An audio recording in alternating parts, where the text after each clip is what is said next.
Hello everyone, welcome to exam Guruji. मैं हूं professor समन बेरछारिया और आज हम लोग देखने वाले इंडियन पिनल कोड 1860 में आज का हमारा टॉपिक है unsound mind. Unsound mind section 84 IPC में बता दिया गया है। अनसाउंड माइंड को हम लोग कहते हैं विकृत चित्तता, ठीक है। जिसका चित्त कैसा होता है? विकृत होता है, जिसकी मनोदशा ठीक नहीं होती है, वो क्या कहलाता है? अनसाउंड माइंड कहलाता है, ठीक है। इससे रिलेटेड प्रोविजन हम लोग देखने वाले हैं यहाँ पर।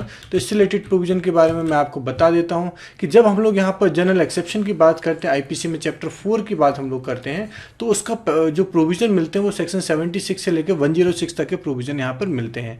उसमें देखेंगे, उसको भी हमने दो पार्ट में डिवाइड किया है। फर्स्ट वाला पार्ट आता है आपका एग्जीक्यूबल वाला पार्ट आता है, जो सेक्शन 76 से लेकर 95 तक के प्रोविजन बताता है, और दूसरा पार्ट मिलता है जस्टिफिएबल वाला पार्ट आता है, जो सेक्शन 96 से लेकर 106 तक के प्रोविजन बताता है। क्लियर?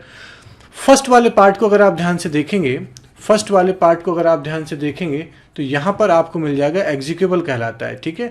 इसमें ऐसे सारे चीज़ों को रखा गया, ऐसी सारी चीज़ों को रखा गया जो ऑफेंस की कैटेगरी में नहीं आते, अपराध की श्रेणी में नहीं आते। क्यों नहीं आते? क्योंकि मैंने इसमें कहा, बार बार मैंने आपसे बात कही, क्योंकि इसमें मेन सिरा कैसा होता है? एब्सेंट होता है, अनुपस्थित होता है। क्लियर? तो आपका जो अनसाउंड माइंड पर्सन होता है, वो भी किस कैटेगरी में आता है? इसी वाली कैटेगरी में माना जाता है। क्यों?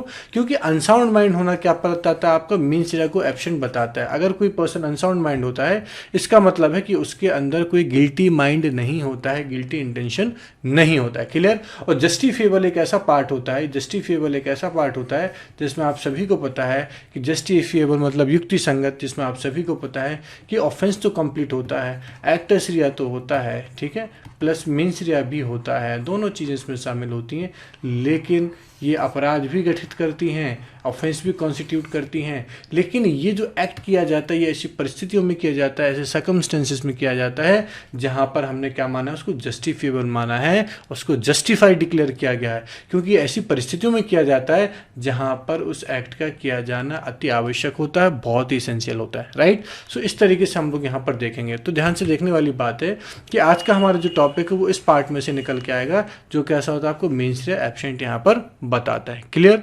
चलिए आगे देखेंगे।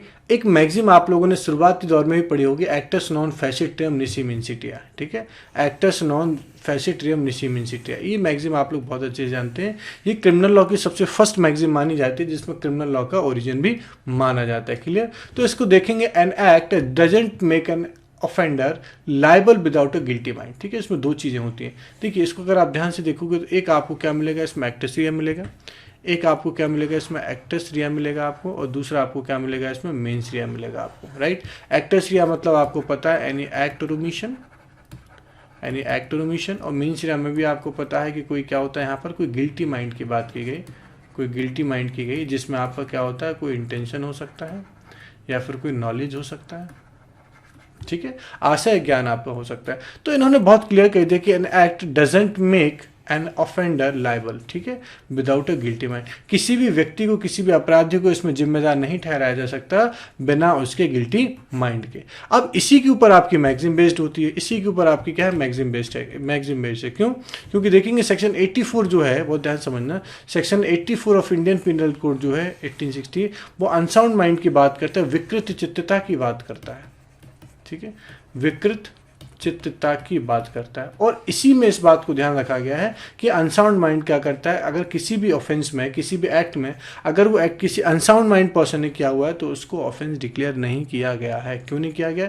क्योंकि किसमें आता है? आपका ये मेंस रिया जो होता है वो एब्सेंट माना गया है इसमें। क्लियर? तो इसलिए ऑफेंस कॉन्स्टिट्यूट नहीं होता है। इसकी अगर बात करेंगे तो ये जो लेट डाउन किया गया था अनसाउंड माइंड, इसका जो ओरिजिन माना जाता है वो मैकनॉटन रूल से माना जाता है। अगर इंग्लिश लॉ को आप उठा के देखोगे तो वहाँ पर एक मैकनॉटन का प्रिंसिपल आपको मिल जाएगा, मैकनॉटन का सिद्धांत आपको मिल जाएगा, ठीक है। तो इसका ओरिजिन कैसे माना जाता है? मैकनॉटन रूल से माना जाता है। हालांकि इसके अगर आप थोड़ा सा और डीप में पढ़ेंगे तो देखिए, अनसाउंड माइंड पर्सन को क्रिमिनल लायबिलिटी से फ्री रखा गया है, ठीक है, जनरल एक्सेप्शन की कैटेगरी में रखा गया है। लेकिन क्यों रखा गया है? इसके पहले पीछे का मोटिव क्या था, इसके पीछे का हिस्टोरिकल बैकग्राउंड क्या रहा। तो ये चीज़ें अगर आपको समझना है तो आपको मैकनॉटन रूल के पहले का भी डेवलपमेंट सारे समझने पड़ेंगे। और मैकनॉटन रूल के देखिए इसमें बहुत क्लियर कहा गया है कि अनसाउंड माइंड का जो कॉन्सेप्ट है, अनसाउंड माइंड का जो प्रिंसिपल है, वो मैकनॉटन रूल में लेट डाउन किया गया था। लेकिन इसके पहले भी बहुत सारे प्रिंसिपल लेट डाउन किया गया। देखिए मैकनॉटन रूल से भी बहुत सारे प्रिंसिपल लेट डाउन किया गया। क्या कि there have been several test from time to time, like बहुत सारे टेस्ट यहाँ पर बताए गए, जिसमें एक वाइल्ड बीस्ट टेस्ट आपको मिल जाता है, ठीक है, एक इंसैन डिल्यूजन टेस्ट आपको मिल जाता है, तीसरा आ जाता है राइट एंड रॉन्ग टेस्ट। इसी को हम लोग क्या बोलते हैं, मैकनॉटन केस। ये राइट एंड रॉन्ग टेस्ट जो है यही कहाँ से निकल के आया आपका, मैकनॉटन रूल से, फॉर्मुलेट इन मैकनॉटन केस, ठीक है। मैकनॉटन बाद में से निकल के आया right and wrong test, clear. सही और गलत का जो टेस्ट होता है ये क्या कहलाता है, मैकनॉटन रूल कहलाता है, ठीक है, कि वो पर्सन सही है या गलत है। तो मैकनॉटन रूल लेट डाउन होने के पहले भी बहुत सारे रूल आए थे, जिसमें एक आपका वाइल्ड बीस्ट टेस्ट माना जाता है और इंसेंट डिल्यूजन टेस्ट भी माना जाता है। हालांकि ये इतने सक्सेस नहीं हो पाए थे। हालांकि इसको हम लोगों ने फिर एविडेंस की स्टेज में लेके चले गए कि कौन पर्सन एविडेंस हु में टेस्टिफाई और नॉट, तो वहाँ पर वाइल्ड बीस्ट टेस्ट को कंसीडर किया जाता है, ठीक है। इंसेंट डिल्यूजन टेस्ट को भी काफ़ी सारी जगह इसको कंसीडर किया गया, लेकिन ये बहुत सारे जो है आप पॉजिटिव रिजल्ट के नहीं आया था। तो फाइनली हमने क्या किया, मैकनॉटन केस में राइट एंड रॉन्ग के टेस्ट को हमने अडॉप्ट किया और अनसाउंड माइंड पर्सन को क्या किया, क्रिमिनल लायबिलिटी से डिस्चार्ज किया, राइट। चलिए आगे देखते हैं। अब इसके साथ साथ देखेंगे सेक्शन 84 आपको मिल जाएगा। अब देखिए आईपीसी में आप सभी को पता है कि जो मैकनॉटन रूल के बाद जो अनसाउंड माइंड पर्सन के इंसेंट पर्सन के बारे में कहा गया, उसका जो प्रिंसिपल है वो सेक्शन 84 ऑफ आईपीसी 1860 में लेट डाउन किया गया, ठीक है, जिसमें क्या कहा कि a person of an unsound mind shall act, nothing is an offence committed by someone who is currently unable to know, और ध्यान समझना, currently unable to know the nature of the act or does what is wrong or contrary to legislation due to a lack of sound mind, ठीक है। Simple सी बात ये बताता है कि एक ऐसा व्यक्ति अनसाउंड माइंड कहलाता है या उसका कार्य अनसाउंड माइंड कहलाता है। कैसे कहलाता है समझिए जरा। अगर नथिंग एज एन ऑफेंस, कोई बात अपराध नहीं है यदि वो ऐसे व्यक्ति द्वारा की जाती है हु इज करंटली, उस समय, अनेबल टू नो, कैसा, असमर्थ है ये जानने में, क्या जानने में, the nature of the act, अपने कार्य की प्रकृति को जानने में कैसा है, असमर्थ है। तो ये पहली बात।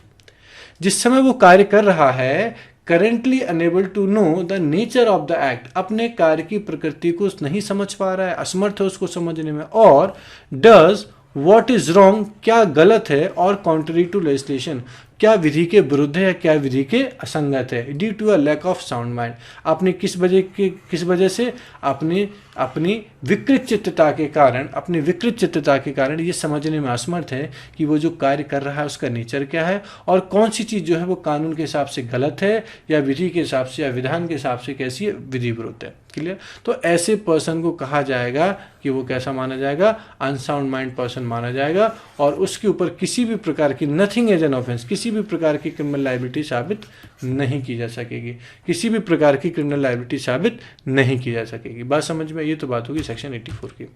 अब सेक्शन 84 के साथ साथ देखिए, for this defence the following elements are to be establish. देखिए ये डिफेंस लेने के लिए, अनसाउंड माइंड का डिफेंस लेने के लिए आपको निम्नलिखित यहाँ पर क्या करना पड़ेंगे, डिफेंस लेने पड़ेंगे। क्या, सबसे पहली बात देखिए जरा, क्या कि the accused was in the state of unsound mind of mind at the time of the act, ठीक है, ठीक है, अनसाउंडनेस ऑफ माइंड, ठीक है, कैसा होना चाहिए, जिस at the time of the act, देखिए जिस समय वो कार्य कर रहा है, बहुत ध्यान समझना इसको, at the time of the act, जिस समय वो कार्य कर रहा है उस समय कैसा होना चाहिए person, unsound mind, unsoundness of mind की स्टेज पे होना चाहिए, कैसा होना चाहिए, विकृत चित्त होना चाहिए, विकृत चित्त होना चाहिए, ठीक है। जिस समय वो कार्य को कर रहा था उस समय विकृत चित्त होना जरूरी है, पहले या बाद वाली कोई बात नहीं है इसमें, उस समय होना चाहिए, at the time of the act, at the time of the act, कार्य को करते समय। तो पहला वाला एसेंशियल एलिमेंट आप ये मिल जाता है। सेकंड पे आते हैं, अगर he was unable to know the nature of the act, वो क्या होना चाहिए, नेचर ऑफ द एक्ट समझने में कैसा होना चाहिए, अनेबल होना चाहिए, असमर्थ होना चाहिए, पहली कंडीशन। और दूसरी कंडीशन बता देंगे, do what was either wrong और कॉन्ट्ररी टू लॉ, और आपको इसको ये भी पता होना चाहिए, ये भी पता नहीं होना चाहिए, या ये पता करने में वो असमर्थ होता है कि कौन सी चीज़ क्या है आपकी, अनेबल टू लॉ है ठीक है। कॉन्ट्री टू लॉ है, कॉन्ट्री टू लॉ का मतलब होता है विधि के विरुद्ध होती है। अगर ये दो चीज आपने स्टैब्लिश कर दी तो माना जाएगा कि वो पर्सन कैसा है, तो वो पर्सन कैसा माना जाएगा, अनसाउंड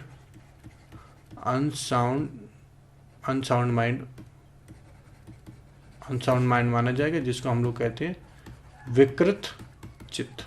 ठीक है, क्या माना जाएगा, विकृत चित्त माना जाएगा, अनसाउंड माइंड माना जाएगा। बात समझ में आपको, तो ये बात समझ में आ गई। चलिए, ये तो आज का लेक्चर हमारे section 84 of IPC. I hope आपको समझ में आया हो। इसमें कोई भी डाउट होती है, कोई भी क्वेरी होती है, तो आप कमेंट बॉक्स में इसको मेंशन कर सकते हैं। Thank you.